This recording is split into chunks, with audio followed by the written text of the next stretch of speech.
Hello viewers, இது எவரிசிவர் தமிழ். இன்றைக்கி நம்ம வீடியோவில் என்ன பார்க்க போகிறோம்னா, கெஃப் ஸ்பீக்கர்ஸ் வந்து டவர் ஸ்பீக்கர்ஸ் வந்து சேல்க்காக அவைலபிள் இருக்குது. அதை பற்றி இன்றைக்கி நம்ம வந்து வீடியோவில் பார்க்க போகிறோம். ஸோ ஒரு லோ பட்ஜெட்டில் நல்ல தரமான ஸ்பீக்கர்ஸ் வந்து வேணும் அப்படின்னு நினைக்கிறவங்களுக்கு உண்டான பதிவு தான் இது. ஸோ இந்த வீடியோவை ஸ்கிப் பண்ணாமல் ஃபுல்லாக வாட்ச் பண்ணி பாருங்கள். நம்ம சேனலுக்கு இது வரைக்கும் நீங்கள் வந்து சப்ஸ்கிரைப் பண்ணாமல் வீடியோ பார்த்துக்கிட்டு இருக்கீங்க அப்படின்னா நீங்கள் வந்து நம்ம சேனலை வந்து சப்ஸ்கிரைப் பண்ணிக்கோங்க. அப்போ தான் நான் போடக்கூடிய ஒரு சில ப்ராடக்ட் வந்து உங்களுக்கு இம்மிடியேட்டாக உங்களோட ஃபோனுக்கு நோட்டிஃபிகேஷன் வரும். நீங்களுமே பார்த்து உங்களுக்கு தேவைப்பட்டுச்சுன்னா வாங்குறதுக்கு ஈஸியாக இருக்கும். ஏன் அப்படின்னு பார்த்தீங்கன்னா, இந்த ஸ்பீக்கர்ஸ் எல்லாமே சேல் பண்ணி ரொம்ப நாள் கழிச்சும் கூட நம்ம வீடியோவை பார்த்துட்டு அவைலபிள் இருக்குதா அப்படின்ட்டுன்னு கேட்குறாங்க. ஸோ அது எதனால் அப்படின்னு பார்த்தீங்கன்னா, சப்ஸ்கிரைப் பண்ணாமல் இந்த நோட்டிஃபிகேஷன் எனேபிள் பண்ணாமல் இருக்கிறனால தான் இந்த மாதிரியான பிரச்சனைகள் வருது. நீங்கள் சப்ஸ்கிரைப் பண்ணி நோட்டிஃபிகேஷன் பண்ணி வச்சுருந்தீங்கன்னா, நான் போட்ட அடுத்த செகண்டே வந்துடும். உங்களுக்கு தேவைப்பட்டுச்சுன்னா நீங்கள் இமீடியட்டாக நீங்கள் வந்து பை பண்ணிக்கலாம். அதுக்காக தான் நான் வந்து சொல்கிறேன். இந்த ஸ்பீக்கரோட ஸ்பெசிஃபிகேஷனை பார்க்குறதுக்கு முன்னாடி இந்த பிராண்ட் எங்கே உள்ளது அப்படிங்கிறத நீங்கள் வந்து தெரிஞ்சுக்கணும். பொதுவாக பிராண்ட் எங்கே உள்ளதுன்னு தெரியாமல் நீங்கள் வந்து ஸ்பீக்கர் வந்து பர்ச்சேஸ் வந்து பண்ணாதீங்க. கெஃப் அப்படின்னாலே அது வந்து யூகே பேஸ்டு கம்பெனி, அதாவது இங்கிலாந்து அங்கே உள்ள பிராண்டு தான் KEF. One of the most premium loud speaker company, அதாவது ஃபோக்கல் எப்படியோ அது மாதிரி தான் கெஃப். இவங்களுமே வந்து ப்ரீமியம் ஸ்பீக்கர்ஸ் மட்டும்தான் வந்து ரெடி பண்ணுவாங்க. ஸோ இதுவுமே வந்து பார்த்திங்கன்னா ஒரு ப்ரீமியமான ஒரு ஸ்பீக்கர்ஸ் தான், பட் லோ பட்ஜெட்டில் உங்களுக்கு வந்து அவைலபிள் இருக்குது. இதுக்கு பாக்ஸு எல்லாமே வந்து இருக்குது. ஆக்சுவலாக அந்த ஸ்பீக்கர்ஸ் வந்து பார்த்திங்கன்னா ஒரு டவர் ஸ்பீக்கர்ஸு 2-வே டிசைனில் வந்து பண்ணியிருப்பாங்க. 3 டிரைவர் இதில் வந்து கொடுத்துருக்குறாங்க. 2 வந்து மிட் ரேஞ்சும் ஒரு ட்வீட்டரும் வந்து யூஸ் பண்ணியிருப்பாங்க. ஸோ டோட்டலாக 3 டிரைவ் வந்து இதில் யூஸ் பண்ணியிருக்கிறாங்க. இந்த ஸ்பீக்கரோட ஃப்ரீக்வன்சி ரெஸ்பான்ஸ் வந்து எவ்வளோ இருக்குது அப்படின்னு பார்த்தீங்கன்னா, அதாவது லோ ஃப்ரீக்வன்சி வந்து 41 ஹெட்ஸ் வரைக்கும் இது வந்து கொடுத்துருக்குறாங்க. தென் ஹை ஃப்ரீக்வன்சி வந்து பார்த்திங்கன்னா 40,000 ஹெட்ஸ் வரைக்கும் வந்து கொடுத்துருக்குறாங்க. ஸோ ஆக்சுவலாக இந்த ஸ்பீக்கர் நீங்கள் வந்து வாங்கினீங்கன்னா உங்களோட ஏபி ரிசீவரில் இதோட கிராஸ் ஓவர் பாயிண்ட் நீங்கள் வந்து எதில் வைக்கலாம் அப்படின்னு பார்த்தீங்கன்னா, எபோவ் 60லேருந்து நீங்கள் இதோட கிராஸ் ஓவர் பாயிண்ட்டு நீங்கள் வந்து செட் பண்ணிக்கலாம். ஓகேவா? ஸோ இந்த மாதிரி எபோவ் 60லேருந்து நீங்கள் வந்து செட் பண்ணிங்கன்னா உங்களுக்கு பேஸுமே வந்து நல்லா வந்து கிடைக்கும். அதுக்கு தகுந்த மாதிரி தான் இந்த ஸ்பீக்கரை வந்து டிசைன் பண்ணியிருக்கிறாங்க. இதோட போர்ட் ஹோல் வந்து பார்த்திங்கன்னா ஃப்ரண்ட்டில் வந்து கொடுத்துருப்பாங்க. நார்மலாக மற்ற ஸ்பீக்கர்ஸில் வந்து பார்த்திங்கன்னா ரியரில் வந்து கொடுத்துருப்பாங்க. ரியரில் கொடுத்தா என்ன ஒரு டிஸ்அட்வான்டேஜ் வரும் அப்படின்னு பார்த்தீங்கன்னா, நீங்கள் செவுத்து ஓரமாக ஒட்டி வைக்க முடியாது. செவுத்துலேருந்து ஒரு 2 அடி முன்னாடி தான் வைக்கிற மாதிரி இருக்கும். போர்ட் ஹோல் வந்து பின்னாடி கொடுத்துருந்தாங்கன்னா, இது வந்து முன்னாடி கொடுத்துருக்குறாங்க. முன்னாடி கொடுத்தனால நம்ம செவுத்தோட நம்ம வந்து அணைச்சி வச்சுக்கலாம். ஓகேவா? தென் இதோட ரெக்கமெண்டட் ஆம்ப்ளிஃபையர் பவர் வந்து எவ்வளோ அப்படின்னு பார்த்தீங்கன்னா, 15 வாட்ஸ்லேருந்து 150 வாட்ஸ் வரைக்கும் இருக்கக்கூடிய எந்த ஒரு ஆம்ப்ளிஃபையர்லையுமே நம்ம வந்து கனெக்ட் பண்ணிக்கலாம். அதாவது எந்த ஒரு ஏவி ரிசீவர்லையுமே இதை வந்து கனெக்ட் பண்ணிக்கலாம் அப்படின்னு தான் வந்து சொல்லணும். மேக்ஸிமம் ஏவி ரிசீவரை பொறுத்த வரைக்கும் அதிகபட்சமான வாட்ஸ் வந்து 150 வரைக்கும் தான் வந்து கொடுத்துருப்பாங்க. அதுவுமே ஒரு சில மாடலில் தான் வந்து கொடுத்துருப்பாங்க. என்னென்ன மாடல்லாம் அப்படின்னு பார்த்தீங்கன்னா, யமஹாவில் A6A, A8A, தென் பயணியரை பொறுத்த வரைக்கும் LX805 இந்த மாதிரியான ஏவி ரிசீவரில் மட்டும்தான் 150 வாட்ஸ் வரைக்கும் கொடுத்துருப்பாங்க.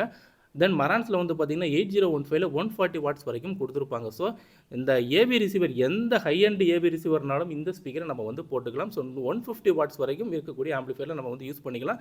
இதோட இம்பிடன்ஸ் வந்து பார்த்திங்கன்னா 8 ஓமில் வந்து கொடுத்துருக்குறாங்க. இதோட கிராஸ் ஓவர் ஃப்ரீக்வன்சி வந்து பார்த்திங்கன்னா 2500 வரைக்கும் கொடுத்துருக்குறாங்க. 2500 இருந்து கிராஸ் ஓவர் ஃப்ரீக்வன்சி வந்து கொடுத்துருப்பாங்க. அதாவது இதையுமே நீங்கள் வந்து தெரிஞ்சுக்கணும். கிராஸ் ஓவர் ஃப்ரீக்வன்சினா என்ன அப்படின்னு பார்த்தீங்கன்னா, 2500க்கு மேலே வரக்கூடிய ஃப்ரீக்வன்சி எல்லாமே ட்வீட்டருக்கு வந்து போகும் அப்படிங்கிற மாதிரியான அர்த்தம். பிலோ 2500 எல்லாமே வந்து அந்த மிட் ரேஞ்சு ஊஃபர் இருக்குது பார்த்தீங்களா, அது வந்து டிரைவ் ஆகும். எபோவ் 2500 வந்து பார்த்திங்கன்னா அந்த ட்வீட்டர் வந்து டிரைவ் ஆகும். ஸோ இதுதான் இதுக்கு உண்டான அர்த்தம். தென் இதோட சென்சிட்டிவிட்டி லெவல் 90 dB வந்து கொடுத்துருப்பாங்க. இதோட சென்சிட்டிவிட்டி லெவல். ஸோ 90 dB கொடுத்தனால எந்த ஒரு ஏவி ரிசீவருமே இது தாராளமாக இந்த டிரைவ் பண்ணும். நீங்கள் நார்மலாக இப்போ ஒரு 85 டெசிபல் இருக்கக்கூடிய ஸ்பீக்கரை நீங்கள் டிரைவ் பண்ணிங்கன்னா 50 பாயிண்ட் வச்சிங்கன்னா அவ்வளோ சவுண்டு வராது. அதே இது இந்த ஸ்பீக்கரை நீங்கள் வந்து போட்டு ஒரு 50 பாயிண்ட் வைக்கிங்கன்னா ஒரு அதிகமான வந்து ஒரு சவுண்டு வந்து உங்களுக்கு வெளிப்படுத்தும். அதனால தான் சென்சிட்டிவிட்டி கொஞ்சம் அதிகமாக இருக்கக்கூடிய ஸ்பீக்கரை பார்த்து நம்ம வந்து வாங்க வேண்டியது இருக்கும். தென் இதோட டிரைவோட சைஸ் வந்து பார்த்திங்கன்னா 5.5 இன்ச்சு ஊஃபர் வந்து கொடுத்துருக்காங்க. 2 மிட் ரேஞ்ச் ஊஃபர் வந்து கொடுத்துருக்காங்க. தென் ட்வீட்டரோட சைஸ் வந்து பார்த்திங்கன்னா 19 mm வந்து கொடுத்துருக்காங்க. இது வந்து கிளாத் டைப் கிடையாது, aluminium type. So cloth type ட்வீட்டருக்கும் அலுமினியம் டைப் ட்வீட்டருக்கும் வந்து நிறையவே வந்து வித்தியாசங்கள் இருக்குது. ஏன்னா இது வந்து மெட்டல் ட்வீட்டர் அப்படின்ட்டுன்னு சொல்லுவாங்க. ஸோ உங்களுக்கு வந்து பேசிக்காக எப்படி அப்படின்னு பார்த்தீங்கன்னா கிளாத்துலேருந்து வரக்கூடிய சவுண்டுக்கும் மெட்டல்லேருந்து வரக்கூடிய சவுண்டுக்கும் டிஃப்ரெண்ட் வந்து கண்டிப்பாக உண்டு. அதனால் அலுமினியம் டியூட் வந்து பார்த்திங்கன்னா கொஞ்சம் நல்ல ஒரு கிளாரிட்டி வந்து கொடுக்கும். தென் இதோட என்க்ளோஷர் டைப் வந்து பார்த்திங்கன்னா பாஸ் ரிஃப்ளெக்ஷன் டைப்பில் வந்து கொடுத்துருக்காங்க. சீல்டு கிடையாது. ஆல்ரெடி சொன்ன பார்த்தீங்களா போர்ட் ஹோல் வந்து ஃப்ரண்ட்டில் வந்து இருக்குது அப்படின்ட்டு. ஸோ இது வந்து பாஸ் ரிஃப்ளெக்ஷன் வந்து டைப். இதோட கலர் வந்து பார்த்திங்கன்னா ஃபுல் பிளாக் கலரில் தான் இருக்குது. எந்த ஒரு ஸ்க்ராச்சஸோ டென்ட்டோ எதுவுமே கிடையாது. ஃபுல் ஒரிஜினல் பாக்ஸ் வந்து அவைலபிள் இருக்குது. டோட்டல் வெயிட் வந்து பார்த்திங்கன்னா ஒரு ஸ்பீக்கரோட வெயிட் 12 கிலோ இருக்குது. ஓகேவா? ஸோ ஷிப்பிங்கை பொறுத்த வரைக்கும் நியர்லி உங்களுக்கு 25 kgs வந்து வரும். ஓகேவா? ஸோ இது வந்து நம்மக்கிட்ட அவைலபிள் இருக்குது. இதோட ப்ரைஸ் வந்து பார்த்திங்கன்னா 38,000 ரூபா இதோட ப்ரைஸு.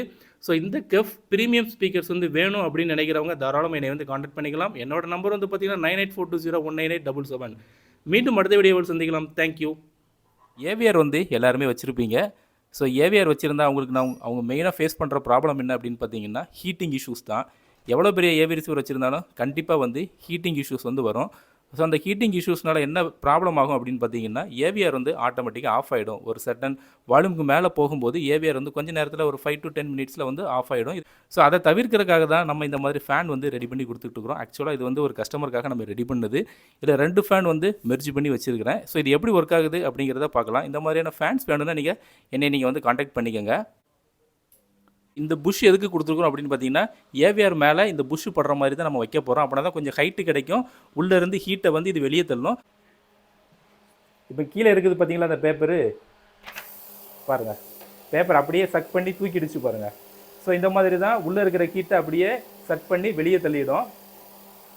ஓகே வியூவர்ஸ், உங்களுக்கு இந்த மாதிரியான ஃபேன் தேவைப்பட்டுச்சுன்னா என்னை வந்து காண்டாக்ட் பண்ணிக்கோங்க.